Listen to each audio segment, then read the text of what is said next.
Hi, and welcome to Cover Brand, where we cover all things branding, marketing, and advertising to help you understand what the hell branding is and how it works to grow your business.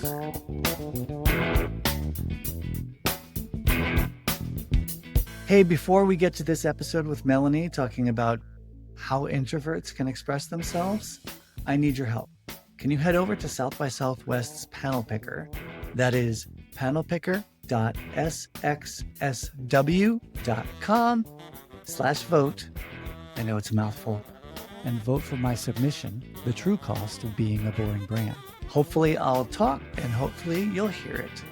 Welcome and welcome back. I'm Ethan Decker. Today I have the multi-talented and incredibly spectacled Melanie Jennings on the show. Hi, Melanie. Hello, everyone. Thanks so much for having me, Ethan. I'm so excited to be here. For those who cannot see you, you must describe your fantastic eyewear.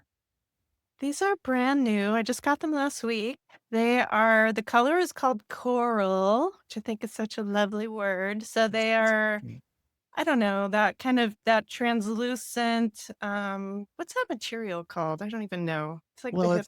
it's plastic ultimately. It's Oh, plastic okay. intimate, but some kind of plastic that you can kind of see through a little bit, right? It is called fancy plastic, I think. That is their new name for it. Yes, in a coral shade. Yeah, and they're large. They're not quite cat eyes, but they're very prominent and they are very coral. They're beautiful. I love how they kind of cover half my face, and so I feel like what they say for me is, like, I am a reader. I must have these gigantic glasses to perform my duties as a big reader. They do have reader librarian kind of Vibes. vibe, aren't they? They're giving librarian. Is that what the kids would say? Absolutely. So, Melanie, first, let's talk about cover songs. You had a fantastic pick to hit. Well, my pick was "Wild as the Wind" by Cat Power. Mm. How did you first discover it?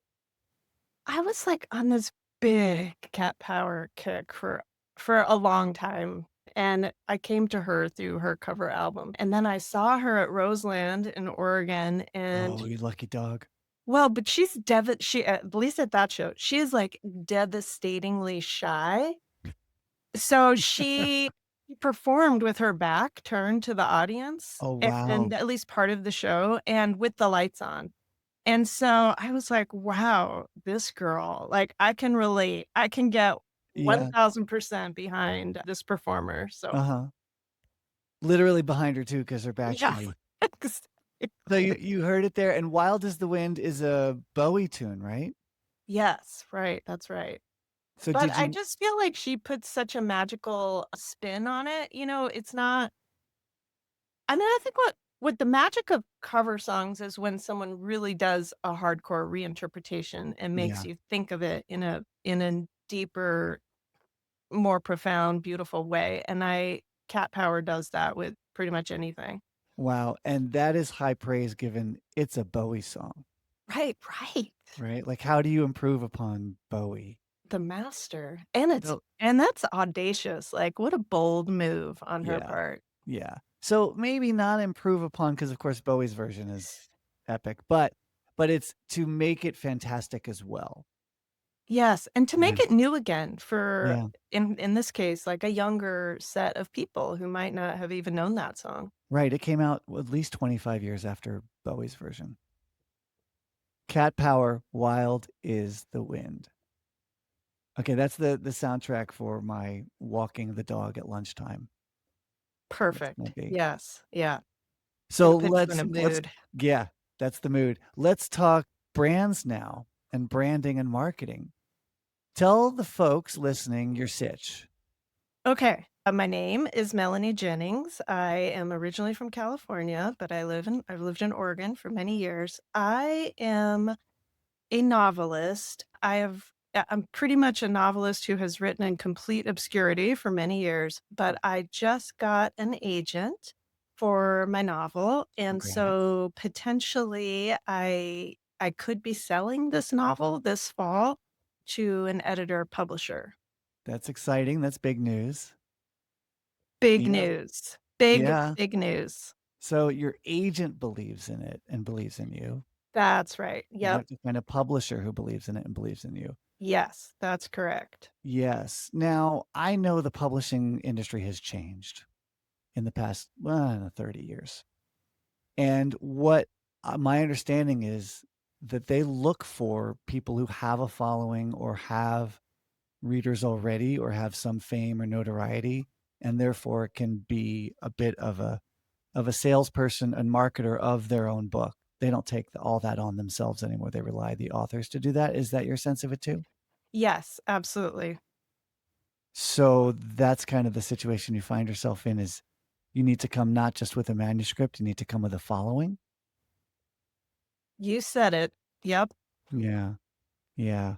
So that means you have to go from being an author to being someone who's creating a fan base.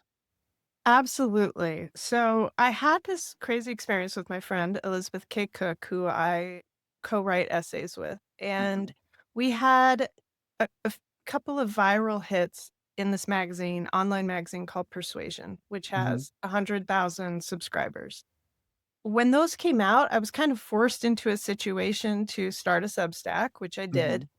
But now I'm kind of into the Substack. I'm like, "Oh, this is storytelling, with a different voice," and I'm kind of enjoying practicing that different voice. Mhm. And I do think, "Okay, this is a new way to connect with readers in a different way, and who may hopefully eventually buy a novel that I have written." Right. Right. And how's the Substack going? Well, I really like it. I like the ecosystem. I like all the writers that I've met on there. I mean, there's so much just banger good writers on Substack, and I've discovered so many people there who are really doing interesting things with the medium of it. So Mhm. yeah, I like it a lot. And Yeah. I kind of started publishing. I tried to have a cadence of once a month, kind of a personal essay, and then once a month, posting my own poetry. Like I am also a poet, so I figured Nice. this is just fun for people to kind of get to know me through the weirdo poetry that I write. Nice. I will have to look up some of your weirdo poetry as well. I like weirdo poetry. So it sounds like the challenge for you is how do you build an audience? How do you build a following When you're a complete nobody. when you're a complete, utter, absolute nobody? Yeah, I as can relate as to a that. writer. I've been a complete and utter and absolute nobody, and I'm starting to build a following as well. So samesies, I can relate.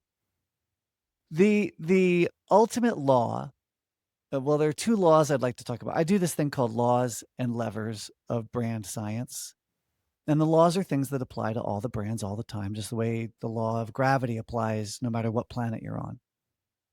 Levers are things that can apply, may or may not apply. If you're on the surface of Jupiter, things are gonna be really different than if you're on the surface of Mars.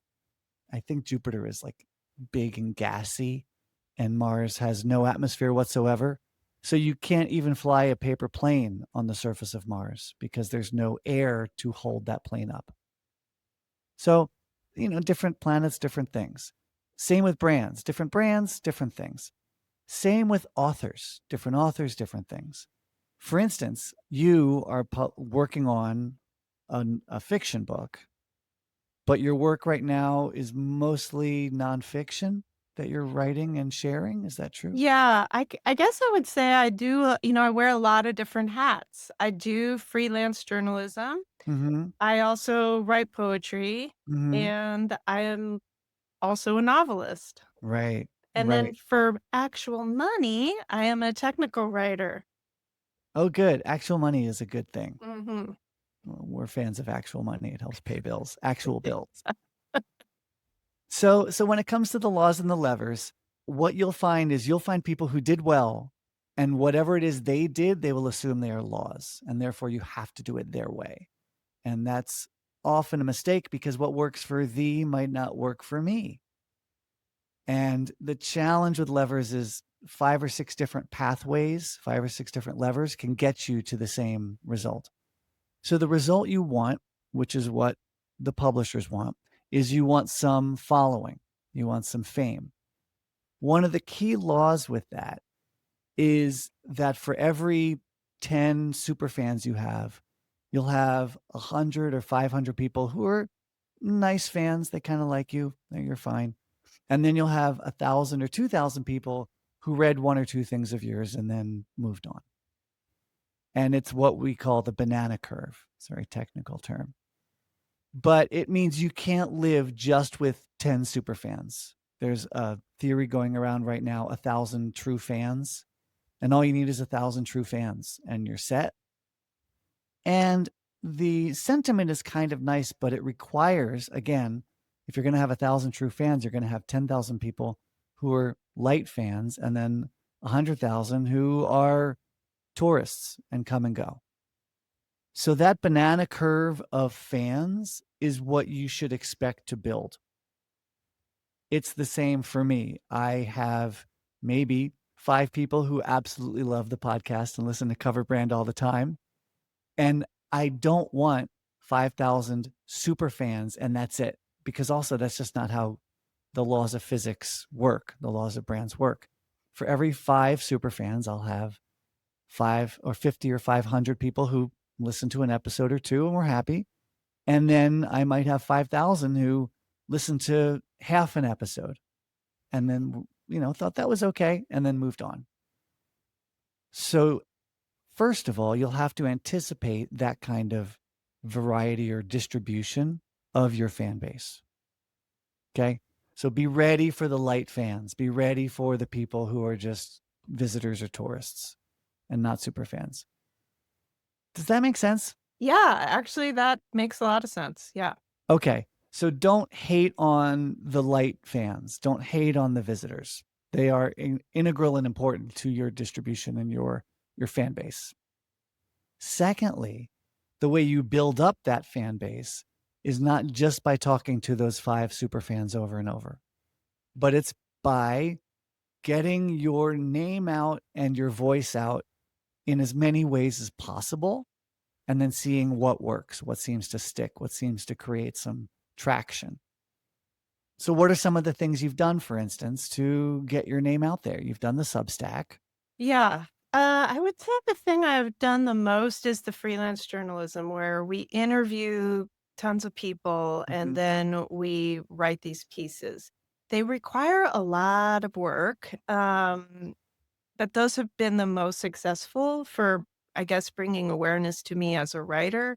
Great. I was publishing for a long time in literary journals, but I just think those are such niche markets that it's kind of hard to build awareness that way. Although they are very prestigious. So I think that other writers find them good in terms of when they read about me. Sure. I really have done nothing, barely nothing on Instagram. So I'm kind of wondering how to think about Instagram or use that form as a way to kind of connect with potential readers. Um, so I would say Substack is the main one, freelance journalism. I have done readings, in Portland, to try to connect with other writers mostly. And yeah, and Instagram. I guess those are my Okay. things. Great.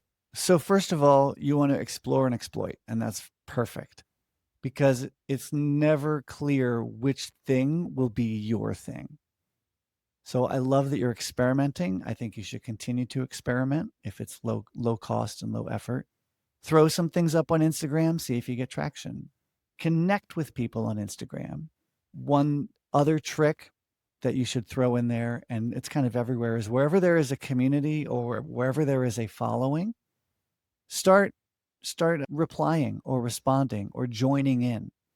So for instance, I'm on LinkedIn a lot, and one of the things I do is I reply to other people's posts. So I'm in the conversation, I'm part of the conversation. Are you ever on Reddit? No, I'm not on Reddit, but I Okay. have started kind of doing what you're talking about on Substack. Great. So you can look there on Reddit, for instance. There's a great statistic that says the top comment is almost invariably the first comment. Mm. The most popular comment is very often the first one that got said. And so, yeah, you want to jump on things. That's what it partly suggests, but it also suggests that you just want to be a participant. You want to be vocal. You want to be involved so that people see you more and get familiar with you at all. And then they'll track down your Substack, or then they'll see if you've got an Instagram page and let them know that you've got an Instagram page because they have no freaking clue you have an Instagram page. So it takes a little bit of self promotion, right? Talking about yourself a bit, letting people know, hey, I have a new podcast. Hey, I have a new Substack. Hey, I just posted the blah, blah, blah. And then replying to and commenting on other people's stuff. Are there people or authors or I don't know what journalists in the area or realm that your book is about? Definitely. So, like, the comps would be Emma Klein's The Girls. Mhm. It's kind of Tara Westover's Educated, but as an LGBTQ novel. Okay. So it's Educated meets The Girls, which is also about a cult, meets The Eyes of Tammy Faye, meets Okay. the Netflix series Unorthodox or Okay. Orthodox. So it has all those elements of it, and those are some writers that I definitely admire.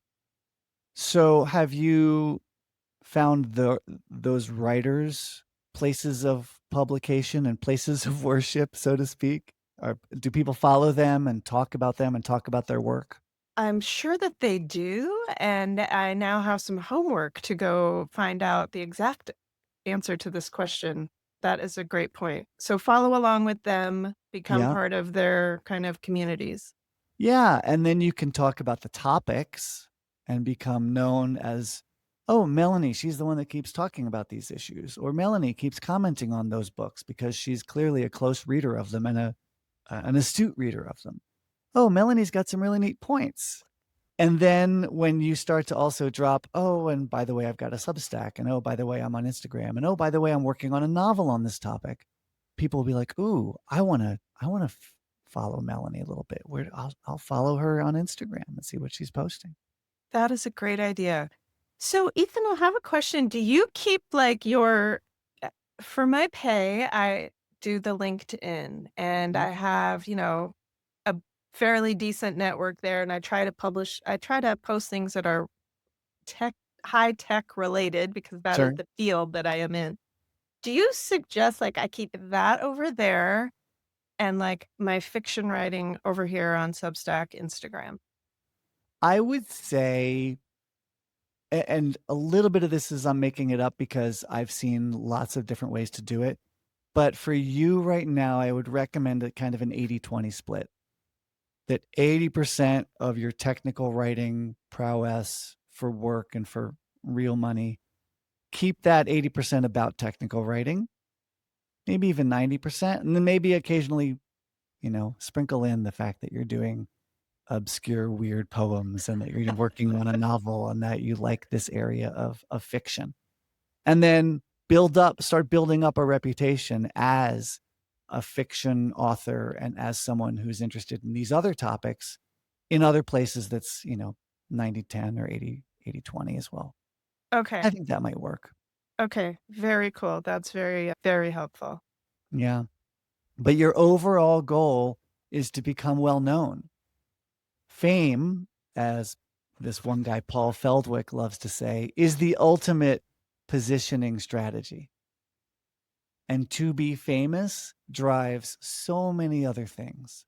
And you can get way down in the weeds of parsing out awareness and top of mind awareness and consideration and all these other brandy type things.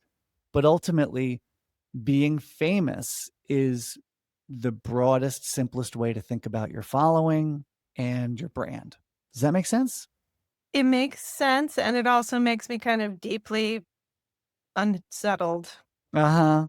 Because you're a big nobody. Well, yeah, that and because I'm like an introverted fiction writer. Yeah. It's hard to overcome the I don't know. It's just very uncomfortable to think about Yep. posting stuff online. Like, I'm a private person, Yeah. and now I have to be unprivate, and that I have Yeah. to show my privates, and that doesn't feel good. I was reading, yeah, yeah, showing your privates, unless you're an exhibitionist, you're right. It doesn't feel good. Well, here's maybe an emotional way to think about it, is you have talents and gifts and you need to give them to the world. And the world wants them from you. And you've seen that already in people's response to your Substack and your essays that you wrote with Liz. True. That is true. Those are true Yeah. statements. Yeah. So don't deprive the world of your gifts, first of all. Second of all, just keep plugging away at what you're doing, and then you happen to make them public. You happen to be sharing them. And maybe assume no one's going to read them and look at them just so you feel better about it yourself. I like that so much better because that lowers the stakes so Mm, much. I need the mm. stakes to be lowered Yeah. with the Yeah. social thing. Yeah. I And, am doing these things. So, yes, I need to start sharing them. yeah. And just make it available for those who like it to discover and find. Do it in your way. Obviously, focus on the book itself and getting the publisher itself. And again, there are so many different routes. You don't have to go in as a super best-selling blogger and vlogger who already has 3 million people following your podcast in order to get your book deal. I I have heard about Shelby Van Pelt, who wrote Remarkably Bright Creatures later in life, and also not as a what does she do as a I think she's a, like, financial planner, financial manager? Wow, I didn't know that. Yeah. Wow. Yeah, and then decided to write a novel just out of the blue and did not create a massive following. It happened to coincide with, My Friend the Octopus or My Teacher the Octopus that so it was remarkably on trend as well as a remarkably nice book called Remarkably Bright Creatures. So, again, there are multiple ways to do it, but if you can cultivate a little bit of a following, do it in a way that just invites people into your world, then maybe you'll create a little bit of an audience. And you don't need huge fame, but it No, I does don't help. need huge. I No, don't need it. but it does help going to a publisher and saying, "Yeah, I've got X many thousands of people who read my Substack." Yeah, and I hope that they'll buy my book Yeah, eventually. Do social does social media sell books, do you think? it can. Absolutely. And again, the publishing industry is still in flux. So you could have a huge following in a fanfic world and not really need to have certain social media, but some of those fanfics are their own social media now. Mhm. Mhm. And then if you are a known quantity, well, then you can use your Instagram to sell your books. But if you're an unknown quantity and you just strike a nerve with people and they just fall for it for some reason, I mean that happened with was it is it Anthony Weir, the guy who wrote The Martian, Yeah, yeah. right? And now he's a huge blockbuster celebrity author. There are Okay. many paths. That's the other frustrating thing about Yeah. levers. There are many paths. What works for thee doesn't always work for me. But Mhm. the general rule of trying to increase your fame and increase your awareness that you exist at all, and then having that sense of, "Oh, this is who Melanie is. She's into these topics and she geeks out on these things." That's probably what I would recommend. Yes. Oh, you said a magic word for me, which is geek out. Do it. Okay. Okay. Geek out. Geek out and experiment. Geek out and experiment, and Okay. then people who resonate will find you and start, jiving with you. Right. Okay. That I can do. That I can do. Great. Yes, get your geek on, Melanie. Nerd Totally. extraordinaire. Nerd That's extraordinaire me. in a slightly more public way. Yes. Show your privates a little bit, Yes. and people will be like, "Oh my god, I love this so much," and then you'll realize there are people who resonate, Mhm. and those are the people you're writing for and you're connecting with. Yeah, absolutely. Okay. Great. Terrifying, but I'm going to do it.